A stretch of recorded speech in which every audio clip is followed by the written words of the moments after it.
Olles jälle analüüsinud otseselt nii kaarte kui ka andmestikku, siis praegu julgen väita, et vähemalt pooled kuivendussüsteemid on Eesti metsades ja RMK rajab seda veelgi juurde järjest. Et see on hullumeelselt suur. Et kui põllumajanduses tegelikult niisugust kraavindust on suhteliselt vähe, põllumajandus on rohkem rajatud, mida hakati 70. lõpus ja 80. alguses jätkati veel kuni lõpuni välja, oli drenaažitamine.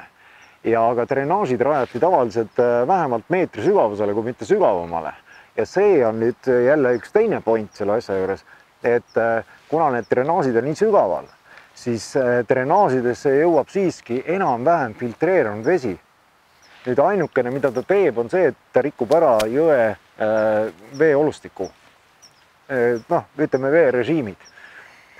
Aga muidu see drenaaž ei olegi nii väga paha võib-olla, eks ju. Aga nüüd, kui me võtamegi selle maha, et nüüd poole oletame oleks siis nagu põllumajanduse ja pool on metsades ja kui põllumajanduses on suurem osa on drenaaži all, siis suur osa tuleb kõik metsadesse kraavivesi. Ehk et see, miks meil praegu on siin pruuni värvi vesi, eks, siis see on enam kui kindel, et see on metsakraavidest tulev. Ja see on kõduvesi, mis ei sobi absoluutselt järjekordselt siia jõkke. Ja samas ta kuivendab tegelikult metsad, paneb küll kiiremini puidu kasvama, et saaks kiiremini tarbepuitu ja muud mitte midagi. Aga kas mets on selle jaoks ainult puitu saada? Ei ole. Võtad metsad kõik maha, siis vaatame, mis nüüd saab. Midagi. Hakkame ka tübeteikasi kandma ja hakkame rahvalaule teistsugused laulma ja nii edasi.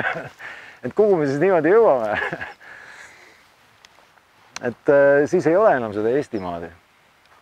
Mis on Eestis üks kõige suuremaid vigu üldse, mis on tehtud, on see, et üle Eesti on võetud, nii-öelda täidetakse seda metsaraide programmi, ja praegu ongi see, et kes vähegi viitsib, võtku Google ette, mis on võib-olla kõige täpsem ja reaalsem, eks ju, siis Eestis ei olegi enam ühtegi sellist looduslikku rajoonigi mitte, kus toimiks ühtne selline looduse süsteem, et kus on jõgi, mets, luhad ja nii edasi, kus jõgi kevadeti paisutab üle, haug käib seal luha peal kudemas, metsades on niiskus küll, seal ei ole sellist põlenguid ja nii edasi, eks ju, et sellist tervikut Eestis ei olegi enam, kuna kõige suurem nutukoht minul on tegelikult Alutaguses, et sellist laant enam ei ole seal on 250 korda 800 lapid ja seal ei saa mitte kunagi enam toimida sellist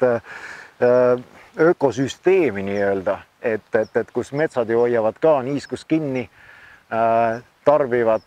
Ja samas, kui me siis metsade alt selle pagana kraavidega selle vee veel jõkke ära viime ja siis kiiresti veel merre juhime, eks ju, siis kus see mets selle vee enam võtab siis?